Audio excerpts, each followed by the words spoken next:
Muy buenas tardes, estamos en tu programa Tu Onda Club, una radio a tu estilo, como siempre, ¿verdad? Con el licenciado Sergio Méndez. Sergio, un gusto que siempre estés con nosotros en nuestro programa. Hugo, muchísimas gracias por la deferencia en tomarme en cuenta una vez más en tan prestigioso programa. Gracias. Sergio, hoy vamos a hablar sobre un tópico que está muy interesante para el pueblo salvadoreño, ¿verdad? Que sería el requisito de la compra y venta.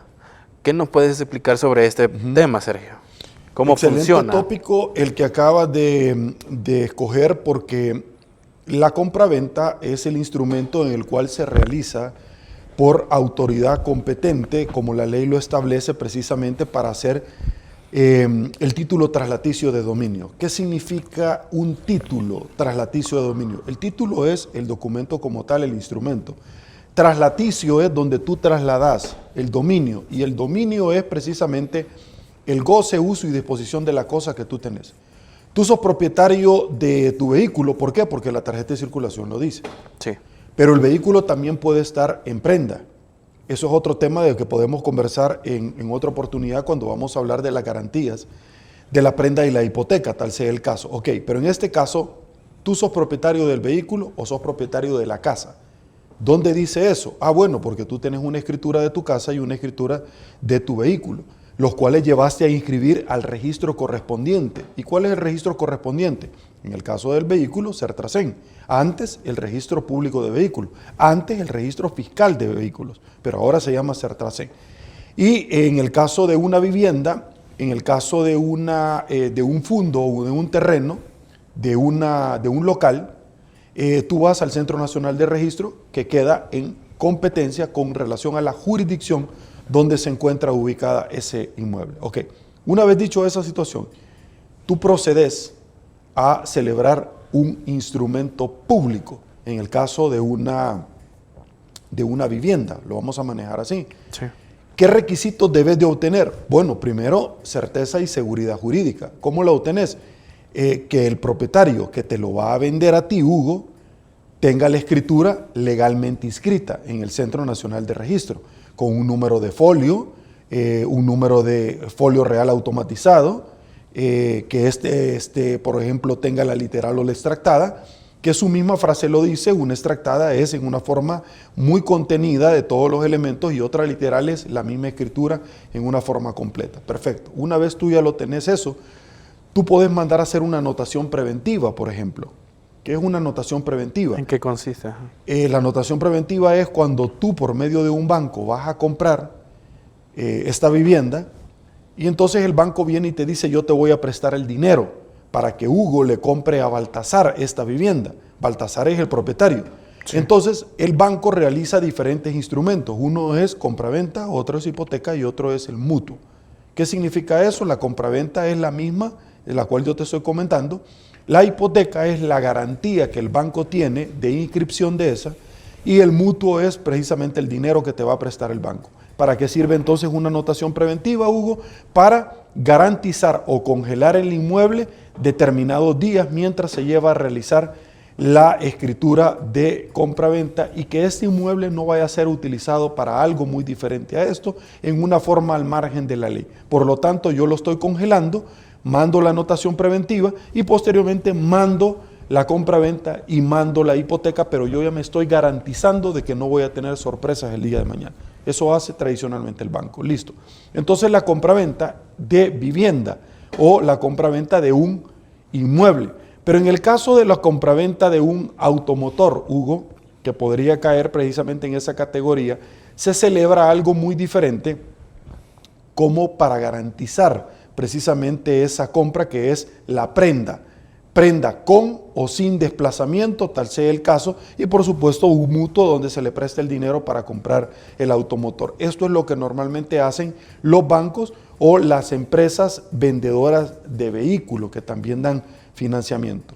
Una vez te he explicado todo esto, la pregunta sería: Hugo, ¿para comprar un vehículo lo necesito hacer en una escritura pública? Sí, se puede hacer en una escritura pública porque la ley no te inhibe, pero tradicionalmente tú lo haces en un documento privado autenticado, que es con menos formalidades o solemnidades que la ley establece, como cuando tú lo haces consignar dentro de una escritura pública para irlo a inscribir. ¿Es algo necesario, Hugo, poderlo inscribir al registro? Sí, porque esto es oponible a terceros, erga omnes, como la misma ley lo establece, y por supuesto la palabra en latín. Si tú querés que esto sea oponible a terceros, reconocido por terceros, debes de ir al registro correspondiente a inscribirlo. Eso es más o menos un poquito, en una forma muy extractada, el procedimiento a seguir. Ok, ¿qué clases de compra y venta hay en eso? Ok, pero quizás antes de entrar a las clases, Hugo, es definir cuáles son los elementos que debe de contener una compraventa. Y los elementos obviamente es la identificación, uno del vendedor y otro del comprador. Y en segundo lugar, la identificación de lo que se va a vender, a trasladar, título traslaticio del dominio. ¿Por qué? Porque tú trasladas el dominio con la manifestación de la voluntad y la entrega de la cosa. Así se perfecciona el negocio jurídico. Por lo tanto, vamos a establecer cuál es el precio que ustedes han convenido, pero vamos a establecer también la identificación de uno y de la otra parte, pero también vamos a establecer cuál es la identificación del inmueble que desean comercializar. Y es que el inmueble debe ir relacionado no solamente por el folio real automatizado, en cuál registro se encuentra, valga la redundancia, registrado, pero adicionalmente a eso, la descripción hacia el norte, hacia el sur, hacia este, con qué elementos colindás, los mojones, que es lo que nosotros, las medidas precisamente, o si existe en determinado momento alguna posibilidad, Hugo, de remedición. ¿Cuándo se da la remedición? Esta mañana me hicieron la pregunta acerca de que una persona quiere hacer la división de una propiedad. Y entonces yo les decía, perfecto, esa división puede ser una compraventa, ¿sí? O puede ser una donación. Y la donación, esa división, puede ser también por medio de un testamento, que vamos a hablar en otro programa de eso. Entonces, la ley establece que estos actos son entre vivos, si es una compraventa o una donación, o si es mortis causa, por causa de muerte, después, ¿cuál no es eso? Un testamento. Perfecto. Entonces tú puedes dividir, ya sea un terreno o una casa. La pregunta sería, Hugo, ¿tú puedes dividir un terreno? Por supuesto que lo puedes dividir. Y la división se lleva ante un notario o también por la vía judicial. Es decir, tú tenés un terreno, pero de un lado el terreno es quebrado, del otro lado el terreno es plano, del otro lado el terreno tiene una cascada, del otro lado nace el agua. Entonces, si tú te das cuenta, del otro lado también hay vista y del otro lado colinda con la calle. Sí. Entonces la pregunta es, si son 6 hermanos, obviamente tú querés la mejor parte del terreno, pero los 6 quieren la mejor parte del terreno. Entonces, ¿cómo se va a definir eso? Lo pueden hacer cada uno de ustedes. Pero si no llegan a un feliz término, a un entendimiento, se va a ir por la vía judicial. Y en la vía judicial lo que se va a hacer es una votación. Los papelitos de cada uno de los terrenos, en los cuales se están dividiendo, parcelizando, ¿sí? Las parcelas se van a meter dentro de una tómbola. Y cada uno va a ir sacando y van a determinar cuál es el que le salió. ¿Qué pasa si el terreno de Hugo es el último y no tiene salida a la calle? Entonces se crea una servidumbre de tránsito. ¿Qué es una servidumbre de tránsito? Hay varias clases. Una de ellas es, ¿alguna vez has ido al mar? Sí. ¿Has visto que entre casa y casa hay un pasaje? Un pasajito. Sí. Esa es una servidumbre de tránsito. Pero también hay servidumbres. ¿De qué? De electrificación, de aguas negras, de aguas potables. También se llaman servidumbres. Entonces, eso se debe de establecer. Si Hugo quedó al final del terreno, donde no tiene acceso, porque la única forma es entrar, obviamente, por paracaídas o por helicóptero, entonces el juez ya establece que se va a establecer una servidumbre de tránsito. Por lo tanto, así es como se determina en el caso de un terreno. Pero vamos a una división donde son 6 hermanos y lo que dejaron fueron una casa o un edificio. ¿Cómo la vas a dividir? En este caso, pues sería... No se puede. porque tú no le puedes dar un cuarto a uno, el otro cuarto a otro, no lo puedes hacer. Y en el edificio podríamos decir, mire, él dejó una ala de un edificio, pero el elevador está allá y las gradas están allá. Entonces, ¿qué parte del edificio me vas a dar a mí? ¿O qué parte me vas a dar de la ala? La ala es un piso. Sí, sí. Entonces, venís en el caso de una casa y de un edificio o de un local y decís, no, aquí lo que procede no es dividirlo, aquí lo que procede es venderlo. Y una vez recuperamos el dinero, se divide en partes igual. Eso. En este caso, Sergio, ¿cuándo es que, bueno, cómo se clasifica la compra y venta? Ok, lo que pasa es que, mira, la compraventa como tal es el acto mismo de la manifestación de la voluntad, donde el propietario de una propiedad manifiesta precisamente su deseo de vender, de hacer, y la compraventa puede ser, tú lo has dicho, hay muchísimas, pero muchísimas clases o clasificaciones, si tú lo expresas así, pero vamos a ver quizás las más importantes y que recoge nuestra legislación vigente aplicable a la materia. ¿Cuándo se va a llamar, Hugo, una compraventa civil o mercantil? La compraventa civil o mercantil, que es importante definirla, vas a ver quién es la persona, la naturaleza del hecho generador. ¿Cómo? Quiero ir a demandar yo a una persona que me vendió un vehículo. ¿Dónde sé que lo voy a ir a demandar? Punto número 1, ¿a dónde se lo vendió? San Salvador. Entonces los juzgados de San Salvador, no va a ser en San Miguel. Perfecto. Sí. Pero, ¿dónde voy a ir? ¿A un juzgado civil o un juzgado de lo mercantil? Le voy a hacer una pregunta, porque hay dos corrientes que ha establecido el legislador para poder individualizar el punto antes comentado. Perfecto. ¿Quién te vendió el carro? Me lo vendió Hugo. ¿Y Hugo se dedica a eso? No. Bueno, entonces es una compraventa civil. Si el que vende, Hugo, no es comerciante y tampoco el que compra, o se dedican a actos en masa, entonces la compraventa va a ser civil, porque tu giro no es eso. Tú vendiste el carro para comprar otro carro mejor, por lo tanto es un juzgado de lo civil. Pero si vos me estás diciendo que es la Toyota, que es la Nissan, que es el grupo Q, entonces sí es una compraventa mercantil, porque uno de los dos es comerciante y se dedican precisamente a la venta de automotores en un acto en masa. Por lo tanto, es una compraventa mercantil. Sí. Ese es el criterio. Punto número 1. Vámonos a otra situación. Dentro de la compraventa, Hugo, ¿qué modalidades se puede dar? Puro y simple, pero también tú puedes establecer dentro de esto que es una compraventa a plazos. ¿Hay una compraventa a plazos? Por supuesto. Y también hay promesa de venta. ¿Y eso cómo se come?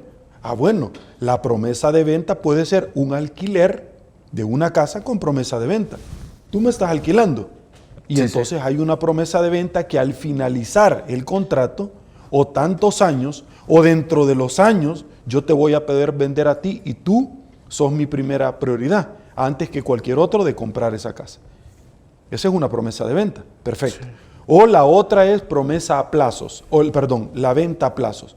Yo vengo y te vendo a ti una vivienda.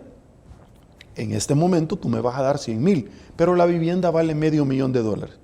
Dentro de un mes me vas a dar otros 50, y yo lo voy a ir consignando. Y cuando esto ya se llegue a establecer, se perfecciona la compraventa. Hay otra modalidad que se llama una compraventa con pacto de retroventa. ¿Qué significa eso? Que Hugo le presta dinero a Baltasar y Baltasar le pide una garantía. Y le dice, mira, yo lo que tengo como garantía es una casa. Pero yo no quiero que me pongas la garantía como una hipoteca, la casa. Yo quiero que me hagas la compraventa de una sola vez. Y cuando vos me pagues, yo te hago el pacto de retroventa. Pero yo la voy a ir a inscribir al Centro Nacional de Registro. ¿Cierto? Ok. Sí. Entonces, te planteo todas estas posibilidades porque son las que la ley ya ha validado como parte de un andamiaje legal que es precisamente que tiene certeza y seguridad jurídica porque son inscribibles en un registro de la propiedad. Ahora, alguien me hacía a mí una pregunta. Sergio, ¿y cuando nosotros vemos en los periódicos o en los postes de las calles, vendo derecho, ¿Cómo es eso? No, eso no es conforme a la ley. Tú no puedes vender un derecho. ¿Por qué? Porque no es algo que la legislación ya ha franqueado.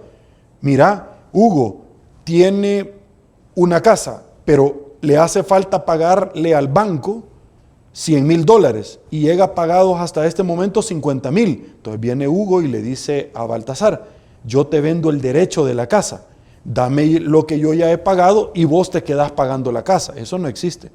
Eso es improcedente y el día de mañana tú puedes tener un problema porque el banco como tal no te ha dado a Hugo el préstamo, se lo dio a Baltasar. Entonces tú tenés que ir al banco y decirle al banco, hágame un estudio que Baltasar me quiere vender a mí la casa, donde usted me va a dar un crédito nuevo a mí para yo comprárselo a Baltasar. Pero si tú vas a seguir pagando, y la casa está a nombre de Baltasar, y el día de mañana Baltasar se muere, y la casa queda pagada por un seguro, ¿tú crees que los herederos te van a hacer la tradición del dominio y demás derechos anexos sobre él? No. No. Porque tú no tenías ni una expectativa de vida. Y tú me podrías decir, Baltasar me estafó.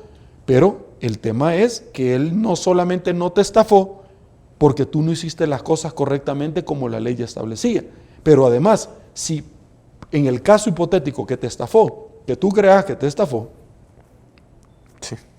entonces tú vas y lo demandas penalmente. No, ya no podés. ¿Por qué? Porque la acción legal, penalmente, lo penal se extingue con la muerte del imputado. Pero hay casos que puedan demandar también como la Tú familia. podrías iniciar unas diligencias de reconocimiento de obligación, pero va a tardar un montón de tiempo. En todo eso la casa ya la recibieron los herederos y en todo eso los herederos hasta la vendieron. Pero como también no hay como un pacto de como de palabra también de familia El o algo pacto así. de palabra tiene vigencia únicamente en la palabra y las palabras se las llevan el viento. Todo debe quedar por escrito y conforme a lo que la legislación vigente aplicable a la materia ya establece, cumpliendo requisitos de solemnidades que la ley establece como válidos. ¿Cuándo es que se da paso a una compra-venta? La compraventa se da paso, Hugo, cuando tú quieres formalizar precisamente la compra y venta de algo. ¿La compra y venta de qué? De un vehículo. ¿La compra y venta de qué? De una casa. Muchas personas compran refrigeradoras a otras personas y no hacen una compraventa. Y es requisito siempre hacer una Y compra. el día de mañana llegan a quitarle la refrigeradora a la persona X o un embargo a la persona X. ¿Qué te garantiza a ti que no te la van a quitar? Tú nunca hiciste una compraventa donde él te estaba vendiendo. Es más, el día de mañana puede ir a decir él que tú le robaste o le hurtaste la licuadora, el microondas, la refrigeradora o la cocina, porque tú no hiciste una compraventa. Y en este caso, ¿cómo funciona cuando, por ejemplo, yo quiero tener un poder sobre alguien, pero está en Estados Unidos? ¿Cómo funciona eso? Es diferente. Si una persona necesita comprar algo acá, ya sea un vehículo, una casa, y tú vas a fungir, en este caso bajo la teoría de la representación, como el apoderado, que en este caso es el mandatario y allá el mandante, entonces esta persona, Hugo, te da un poder para que tú realices actos como ese, puntualmente un poder específico o un poder general. El poder general es para que tú le manejes cuentas del banco, las AFP, temas de hacienda, temas de pago de impuestos a la alcaldía, etcétera, o cualquier otra gestión que se pueda realizar, incluyendo la administración de su casa, de ir a cobrar la renta o de sus locales, cualquier cosa. Pero ¿cómo se hace eso? Ante un notario. Si el notario es salvadoreño y está en Estados Unidos, solo trae el protocolo o manda el testimonio y se acabó. Pero si el notario como tal no es un notario propiamente dicho, sino que es un cónsul de carrera, que lo puede hacer desde allá, tiene que mandar entonces la escritura la vía del apostillado. ¿Qué significa eso?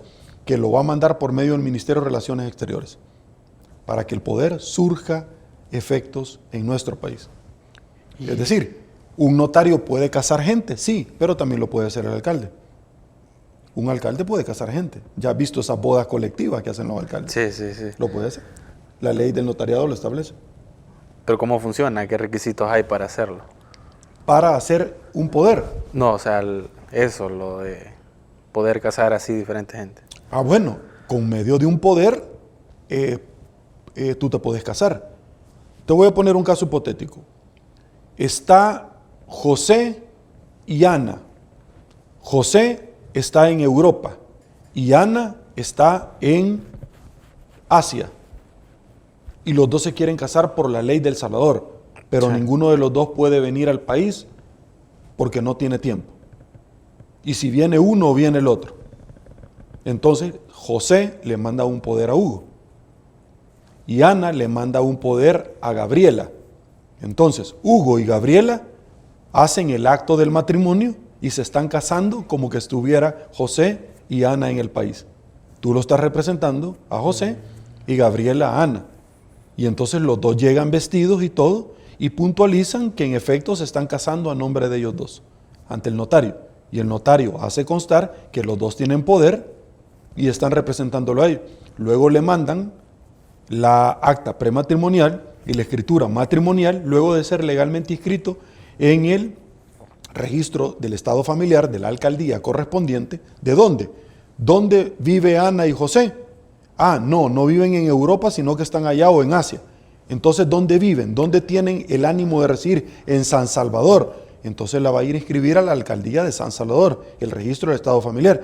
Pero ¿dónde nació Ana? Ah, no, Ana nació en Usulután. Ah, entonces tiene que ir a la alcaldía también a registrarla. ¿Y dónde nació José? Él nació en Chalatenango. Ah, también entonces tiene que ir a Chalatenango a la alcaldía. Son 3 alcaldías. Pero si los dos nacieron en San Salvador y viven en Salvador, entonces solo la alcaldía de San Salvador. Pero en ese caso, si tienen problemas como de algún nombre, firma o cosas así, ¿cómo se resuelve? ¿Tienen algún problema de nombre y firma? ¿Tenés un ejemplo para poder puntualmente responder? Por ejemplo, una letra que sea... Ok, listo.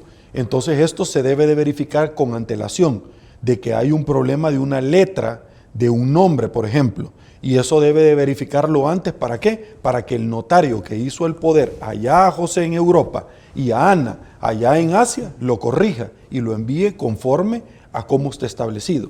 Si José y María tienen un conocido por, que es diferente, debe de ser consignado en el DUI, ¿cierto? Sí, sí. Y si tiene, por ejemplo, algún tipo de problemas, como tú me lo decías, ¿qué es lo que sucede, por ejemplo, en el caso hipotético de celebrarse un negocio jurídico? ¿Como cuál, por ejemplo? Y lo vamos a dejar porque dentro del tráfico jurídico así se denomina. Hugo va a casarse en nombre de José, pero Hugo trae el poder y todo está bien, pero nos presentamos ante una situación. Hugo no puede firmar. ¿Qué hacemos? ¿No se va a llevar a cabo el matrimonio? Por supuesto que se va a llevar a cabo el matrimonio. ¿Cuántos testigos requiere el matrimonio? El matrimonio requiere 2 por cada una de las partes, son 4. Pero ¿qué pasa como Hugo no puede firmar?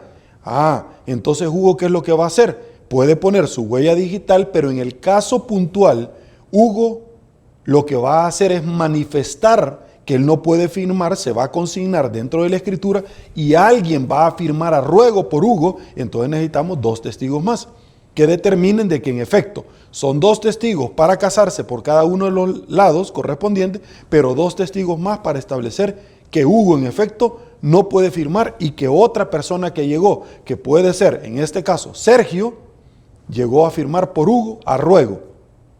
¿A ruego qué es? Hugo a ruego. Firmó por Hugo. Y los otros 2 testigos dan fe de que en efecto Sergio firmó en nombre y representación de Hugo y que Hugo se está casando en nombre y representación de Juan.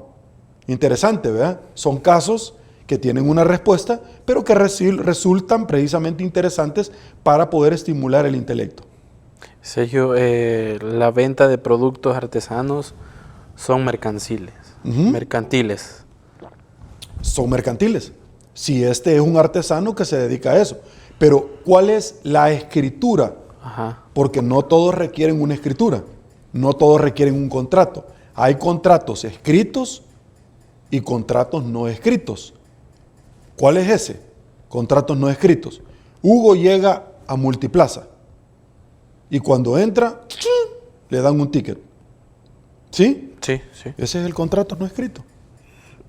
Hugo va a tomar un vehículo, un autobús, y cuando entra, viene y le dan un tiquecito.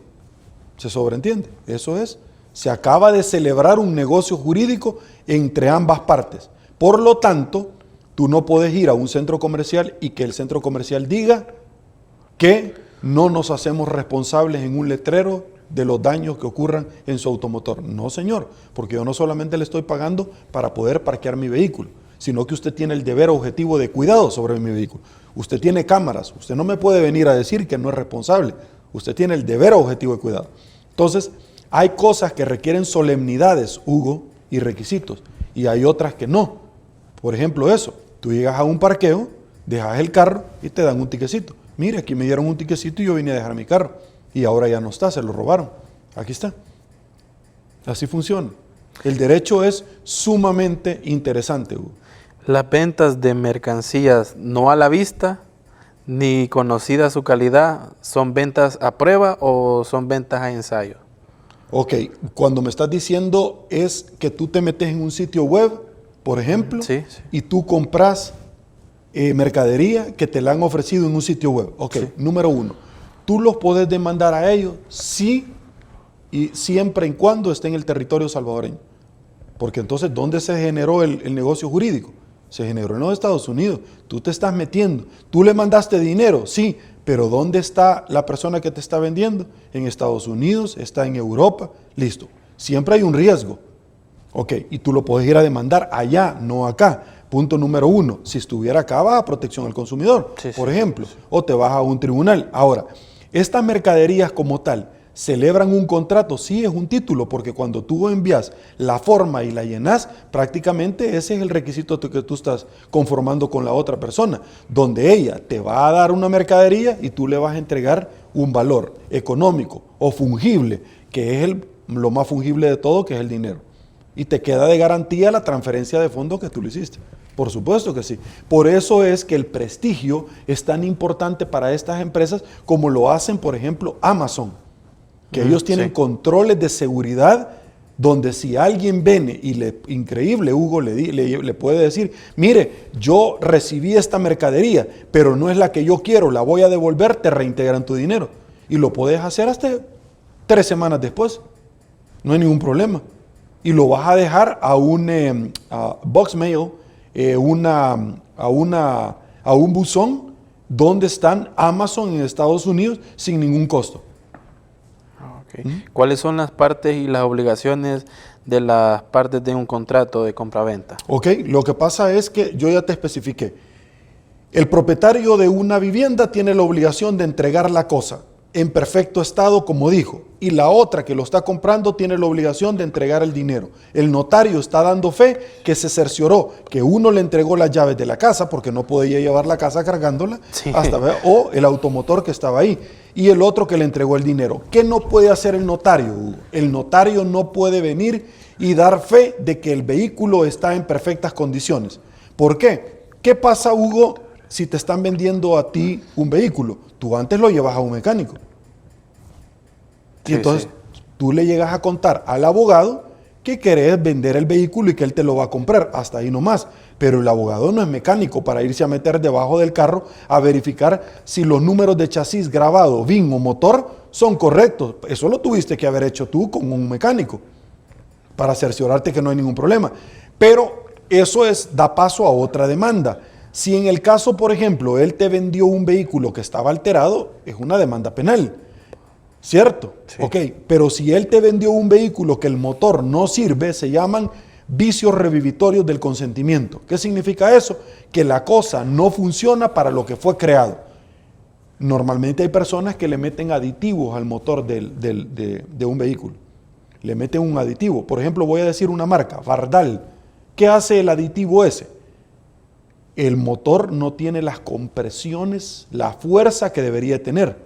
¿Por qué? Por desgaste, por los anillos del motor, por lo que tú me acabas de decir, porque no le hacían los mantenimientos a tiempo, porque una vez le echaron azúcar al motor, lo dañaron, cualquier cosa. Le pusieron otra gasolina, era gasolina diésel y le pusieron gasolina súper, o era súper y le pusieron diésel, o le metieron agua, cualquier cosa. Entonces el motor ya no responde. Le ponen el aditivo en el aceite, en el motor, el aditivo trata de salir, Hugo, y se mete en los anillos y lo sella momentáneamente, mientras vos haces el negocio. Allá a la semana el carro empieza a perder fuerza, después de que lo compraste, el carro empieza. Sin embargo, la gran pregunta es, ¿eso se llaman vicios revisitorios del consentimiento? Por supuesto que sí. ¿Es una estafa? No, porque el derecho penal es la última ratio, la última instancia. Por lo tanto, no es una estafa, pero sí son vicios revivitorios del consentimiento. Por lo tanto, Hugo, ¿tú lo puedes ir a demandar? Sí. El tema es que tú no puedes llegar y decir, mire, fíjese de que el carro me anda jalando a la derecha, fíjese que el carro me está gastando una llanta. Hugo, por el amor de Dios, si no es un carro de agencia, es un carro usado. Por lo tanto, usted no puede, se consigna dentro de la escritura que es un carro ¿de qué año? De 1986. No es un carro nuevo, por lo tanto tú no puedes esperar más. O sea, ¿qué querías con el valor que estabas pagando? ¿Querías todavía que te invitaran a cenar, con cena bailable, buffet, y todavía que fueras a ver un concierto de Ana Gabriel? O sea, hay que ubicarnos, ¿no? De eso se trata la ley. Ok, Sergio, bueno, hemos llegado al final, Sergio. Gracias, te agradezco. Como siempre, ¿verdad? Como nos puedes dejar siempre con la reflexión sobre la palabra de Dios. Precisamente, Hugo, este domingo me tocó predicar y la prédica está subida en este mismo medio de comunicación para que usted la pueda disfrutar como Dios habló. Y tengo acá precisamente el Evangelio del día donde habla en Marcos 16 del 15 al 18 y dice, en aquel tiempo se apareció Jesús a los 11. Acordate que Judas ya se había ahorcado. Vayan por todo el mundo y prediquen el Evangelio a toda criatura. Y el que crea y se bautice se salvará. El que se resista a creer va a ser condenado. Estos son los milagros que acompañan a los que hayan creído. Arrojarán demonios en mi nombre, hablarán lenguas nuevas, cogerán serpientes en sus propias manos y van a beber el veneno mortal y no les va a hacer daño. Impondrán las manos a los enfermos y estos quedarán sanados en mi nombre. Es decir, no es quién sos vos, sino quién está contigo. Hugo, este fin de semana predicamos precisamente por algo que se llama ¿por qué clamas a mí? El tema es, sí. Esa era la prédica, el título. Sí. Dicen que el paralítico Hugo llegó con los amigos que lo venían cargando entre la muchedumbre y rompieron el techo para poderse meter de una casa, porque no podían avanzar. Y en ese momento le dicen, ¿qué quieres? Caminar. Caminar, le dijo. Ok, camina. Llegó una vez un ciego y le dijo, ¿qué quieres? Si tú quieres, permíteme ver. Listo. Agarró el Señor tierra con su saliva, hizo la mezcla, se la puso y le dijo, anda aquel bebedero y lavate. Cuando se lavó, volvió a ver. Hubieron muchos casos como eso. Uno le pidió ver, no le pidió lentes.